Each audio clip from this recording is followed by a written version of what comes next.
Bien, alors, je corrige à présent l'exercice 7.7, le dernier. Donc on me donne deux matrices A, M et B, donc, que j'ai réécrites ici. Donc on vous demande sans calcul la valeur maximale du rang de AM et le rang de B2. Alors le rang de B, pardon. Donc je vais commencer par le rang de B. Vous avez deux vecteurs qui est composé de deux colonnes non collinéaires, donc le rang de B c'est clairement 2. Voilà, il n'y a rien à faire. Alors, donc ensuite, le rang de AM, donc le rang de AM déjà ne peut pas excéder, donc je vous rappelle que le rang c'est le nombre de pivots, hein. Donc il ne peut pas excéder le nombre de lignes, donc le rang de AM c'est au maximum 3. Mais on pourrait se poser la question de savoir si c'est pas 2 par exemple le maximum. Bon, alors ce qu'on observe, et même si on ne l'observait pas de toute façon, je vais vous le dire de toute façon plus générale, on observe que la première colonne plus la deuxième colonne vous donne la troisième colonne. Donc la troisième colonne étant combinaison linéaire des deux premières, c'est comme si qu'elle n'existait pas dans la famille des colonnes. Donc là, je me retrouve simplement avec 3 colonnes. Et après, comme les deux premières colonnes ne sont pas collinéaires, il n'y a aucune raison que pour tous les m, cette colonne-là soit liée à cette famille des deux premières colonnes. Donc je ne vais pas dépasser 3. D'accord ? Alors même si on n'avait pas observé ce phénomène, on pourrait se dire, bah tiens, même si ça c'est une famille liée, okay, les 3 premières colonnes forment une famille liée, et ben je pourrais enlever n'importe quelle colonne, par exemple la première, et donc là, j'observerai simplement les 3 colonnes qui restent. Or, les 2 colonnes qui restent là, des 3 premières, ne sont pas collinéaires, donc je poursuis mon raisonnement comme précédemment, et je ne peux pas dépasser 3. Comme aucune des 3 colonnes, des 3 premières n'est collinéaire de toute façon, au pire je peux en enlever qu'une si c'est une famille liée, et je ne peux pas dépasser, un rang égal à 3. Je ne peux pas aller jusqu'à 2 en tout cas. Voilà, rien ne me dit que je peux enlever une des 3 colonnes à cause de ce m qui peut être variable, et qui peut peut-être provoquer une famille libre comme liée. Donc le rang de AM, c'est inférieur ou égal à 3. Alors ensuite, montrer qu'il existe une valeur de m pour laquelle AMB est nulle. Bon, là, dans cette question-là, il suffit simplement d'effectuer le produit AMB. Alors je vais le faire là, avec la technique sur le nombre de colonnes encore, je vais vous remontrer là. Donc j'ai ça, que je multiplie par 1, 1, moins 1, 0, 3, 2, 0, moins 1. Et donc pour avoir le résultat de ça, donc je vous rappelle, hein, donc je vais faire première colonne plus deuxième colonne, moins troisième colonne. Ça plus ça, moins ça. Donc ça plus ça, moins ça, ça va donner 0, puisqu'on a déjà observé que ça plus ça faisait ça. Donc là, ça va nous donner donc un résultat de 2 colonnes. Première colonne, 0, je viens de le dire. Et ensuite, ça va me donner 3 fois la première, plus 2 fois la deuxième, moins la dernière. Donc 3 moins 2, ça fait 1, moins 1, ça fait 0. Donc j'obtiens 0. Ensuite, donc 6, moins rien du tout, moins 6, ça fait 0. Ensuite, 3, moins 2, 1. 1 et 1, alors attendez, hop, 3 plus 2, pardon, ça fait 5. Et 5 moins m. Donc j'obtiens ici, pardon, je vais 3, 0, 1, donc j'obtiens 5 moins m. Voilà. Et donc j'obtiens bien une 3 lignes de colonnes. 3 lignes de colonnes. Bon, donc du coup ici AMB est égal à 0, si et seulement si m est égal à 5. Donc il existe bien une seule valeur de m telle que AMB soit égale à 0. Donc ensuite, question 2, alors pardon, ça c'était la 1B, donc là c'était la A, la B. Question 2A, donc on me demande de montrer que le noyau de AM est toujours différent du vecteur nul, quelle que soit la valeur de M. Eh bien oui, puisque on a observé que la première colonne plus la deuxième était égale à la dernière, ou moins la dernière est égale à 0, même si on ne l'avait pas vu au début, en tout cas, cette première colonne de B nous l'indique, et donc elle n'utilise pas la dernière colonne de la matrice A. Donc c'est indépendant de M ce résultat. Ça veut dire que quand je vais faire AM fois le vecteur 1, 1, moins 1, 0, quelle que soit la valeur de M, ce truc-là va me donner le vecteur nul. Et si ça me donne le vecteur nul, eh ben, ça veut tout simplement dire que ce vecteur-là, il est toujours dans ker de AM. Toujours, toujours, toujours. Donc, ker de AM ne peut pas être réduit au vecteur nul. Donc ça, c'est impossible. D'accord ? Donc ça veut dire, je l'écris là, que 1, 1, moins 1, 0 appartient à ker de AM, et donc ker de AM n'est jamais réduit, donc là, ker de AM, pour tout M appartenant à M, donc ker de AM n'est jamais réduit au vecteur nul. Donc ça aura toute son importance dans la suite de l'exercice.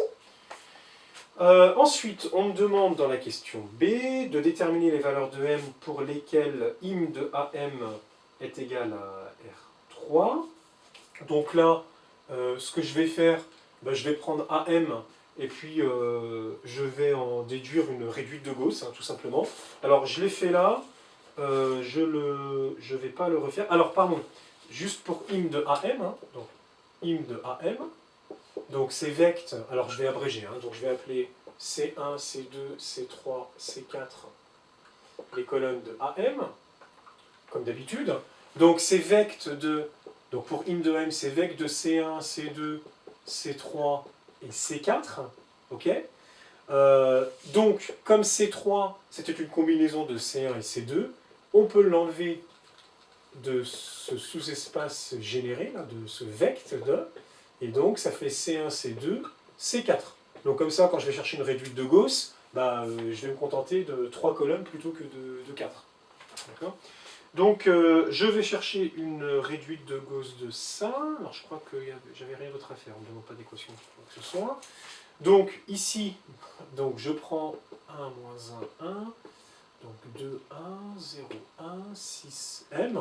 Je vous épargne les calculs ici. On trouve une réduite de Gauss, sauf erreur de ma part, égale à 1, moins 1, 1, 0, 2, 4, et 0, 0, M moins 5. Voilà. Donc, qu'est-ce qu'on me demande dans la question? On me demande à quelles conditions sur M a-t-on im de AM égale à R3? Bah, pour qu'im de AM soit égal à R3, puisqu'on est déjà dans R3, il faut que im de AM soit de dimension 3. Donc il faut que le rang de la réduite de Gauss que j'ai trouvée soit égal à 3. Donc il faut qu'elle ait 3 pivots. Pour qu'elle ait 3 pivots, il faut que M soit différent de 5. Voilà, c'est tout. Il faut, c'est une condition nécessaire et suffisante. Hein. Il suffit que M soit différent de 5. Parce que si j'ai M égale 5, du coup j'ai 2 pivots. Donc im de AM va être de dimension 2, donc jamais de dimension 3, donc ne pourra pas être égal à R3. Donc ici, im de AM, d'accord, qui est déjà engendré par une famille de 3 vecteurs, okay, va être R3 tout entier s'il admet, si elle est de dimension 3. D'accord ? Donc im de AM égale R3, si et seulement si M est différent de 5. Alors, donc dans cette question 3, on suppose que M est égal à 5. Alors, donc, im de A5, donc si je considère la réduite de Gauss de A5, donc là je vais avoir un 0, hein, d'accord? Donc la réduite de Gauss de A5, ça va être ça. Donc c'est juste pour la réécrire, mais je ne suis pas obligé. Donc voilà. Et donc là j'ai 2 pivots. Donc ça veut dire que j'ai 2 pivots ici, 1 et 2, comme ça. Donc je peux prendre simplement le premier vecteur C1 et C2 de ma matrice, là, comme étant les colonnes qui engendrent im de A5, puisque celle-là ne sert plus à rien, parce que j'ai 2 pivots. Donc je suis de dimension 2. Donc ma réduite de Gauss, c'est ça. Donc la dimension de A5, oui. Donc c'est 2, et A5, alors de im de la dimension de im de A5, pardon, et im de A5, c'est donc vect de donc C1 et C2 qui sont encore là-bas. D'accord ? Donc c'est vect de 1, 2, 1, moins 1, 0, 1. Voilà, de ces deux vecteurs-là. Ensuite, alors comme on m'en demande les équations, bah, du coup, je vais y aller pour ça. Donc je reprends, donc quand on me demande les équations, donc je prends ça cumulé de xy, d'accord ? Donc xy, hein, puisque j'ai deux vecteurs. Et qu'est-ce que je voulais dire ? Donc de xy, et je souhaite en avoir la réduite de Gauss. Mais comme je l'ai déjà faite là, bah, je vais me contenter de reprendre directement le dessin ici. Donc elle est là. Donc je vais me retrouver avec... non, pardon, il faut que je le refasse parce que je ne vais pas avoir mes équations bien comme il faut. Donc je vais avoir 1, 2, 1, moins 1, 0, 1, et puis je vais avoir x, y, z. Voilà. Donc je cherche réduite de Gauss de ça. Donc 1 moins 1, x. Donc ça moins 2 fois ça, donc 0. 2, y moins 2x. Ça moins ça. Donc là j'abrège, hein, vous rédigez-vous correctement.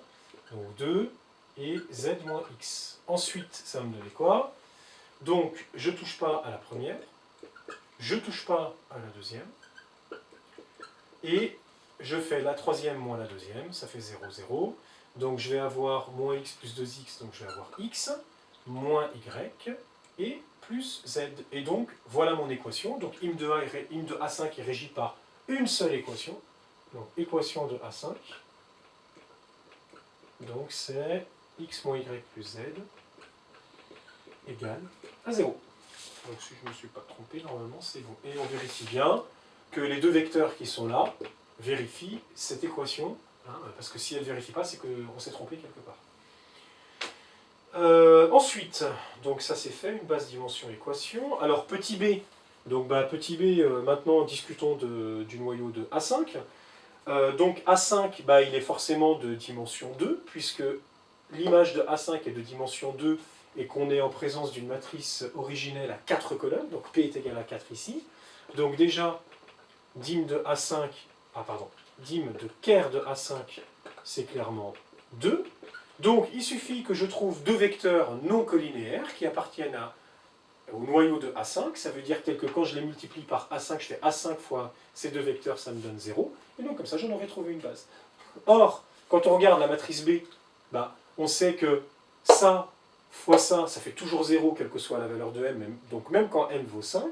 Donc A fois cette matrice-là va donner 0, et A fois cette matrice-là, fois cette colonne-là va donner 0, et fois cette colonne-là va donner 0. Or, j'ai deux colonnes ici qui sont non collinéaires, donc on en conclut tout de suite que ker de A, c'est vect de, donc ces deux colonnes-là. 1, 1, moins 1, 0, et 3, 2, 0, moins 1. Voilà. Donc voilà pour une base de ker de A, donc c'est formé de ces deux colonnes-là. Ensuite, donc pour la question 4, on me demande de discuter l'existence et le nombre de solutions du système qu'on vous donne là. Donc le système qui est là, sa matrice, c'est la matrice AM.